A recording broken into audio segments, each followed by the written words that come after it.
மிதுன ராசி நண்பர்களே, உங்கள் ராசிக்கு 7-10 குரு பகவான் மிதுன ராசியிலே பயிற்சி செய்கிறார். உங்கள் ராசிக்கு 5-7-9 பார்வையிடுகிறார். அந்தஸ்து, கௌரவம், மரியாதை சமூகத்தில் கிடைக்கும். மனைவி, நண்பர்கள் வழியில் அனுகூலம் உண்டு. தேடி வந்து உதவி செய்வர். அதனால் பொருள் விரயம் உண்டு. தர்ம சிந்தனை மேலோங்கும். குழந்தைகள் வழியில் பெயர் புகழ் உண்டு. தந்தை வழி உறவு நன்று. கோபம் அதிகம் வரும். ஆன்மீக எண்ணங்கள் மேலோங்கும். மற்றவர்களிடம் ஜாக்கிரதையாக இருக்க வேண்டும். எளிதாக ஏமாற்றி விடுவர். திருமணத்திற்கு வரன் தேடினால் வரன் தானாக தேடி வரும்.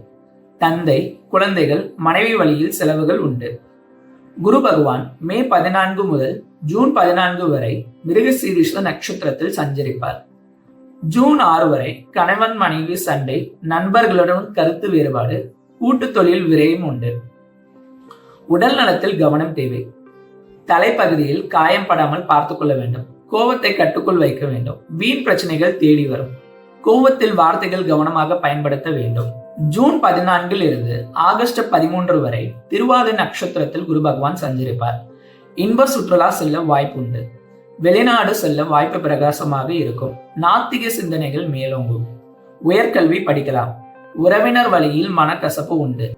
சமூக சேவை, கோயில் திருப்பணிகளில் ஈடுபடும் போது பணத்தை கையாள்வதில் நேர்மை மற்றும் கவனம் தேவை.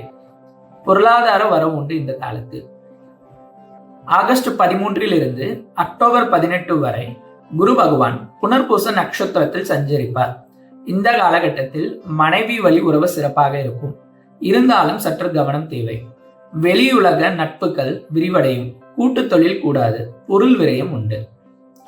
அக்டோபர் 18 முதல் நவம்பர் 11 வரை அதிசாரமாக கடகத்தில் புனர்பூச நட்சத்திரத்தில் சஞ்சரிப்பார் குரு பகவான். பணவரவு அதிகரிக்கும். வேலை, தொழில் நன்றாக இருக்கும். தேவைக்கேற்ப வருவாய் கிடைக்கும். குடும்பத்தில் குழப்பங்கள் உண்டு. நவம்பர் 11 முதல் டிசம்பர் 5 வரை கடக ராசியில் புனர்பூச நட்சத்திரத்தில் வக்கிரம் பெறுவார் குரு பகவான். இந்த காலகட்டம் குடும்ப உறவுகள் நன்றாக இருக்கும். குடும்பத்தில் பொருளாதார விரயம் உண்டு. உடல் நலத்தில் கவனம் தேவை. குறிப்பாக கண், முகம், வாய், பல் தொடர்பான பிரச்சனைகள் வர வாய்ப்புண்டு. டிசம்பர் 5 முதல் மார்ச் 11, 2026 வரை மீண்டும் மிதுன ராசி புனர்பூச நட்சத்திரத்தில் வக்ரகதியில் சஞ்சரிப்பார் குரு பகவான். கணவன் மனைவி உறவுக்குள் பிரச்சனை, நண்பர்களுடன் பணத்தால் பிரச்சனை, பொருளாதார வரவு நன்றாக இருக்கும். ஆதாயங்கள் தேடி வரும். பங்கு சந்தை, சூதாட்டங்கள் மூலம் வரவு உண்டு. மார்ச் 11, 2026 முதல் ஜூன் 11, 2026 வரை புனர்பூச நட்சத்திரத்தில் வக்ர நிவர்த்தி அடைந்து நேர்கதியில் செல்வார் குரு பகவான். இங்கு ஆகஸ்ட் 13 இருந்து அக்டோபர் 18 வரை கூறியவாறே இருக்கும். அம்பாள் வழிபாடு நன்மை தரும். நன்றி.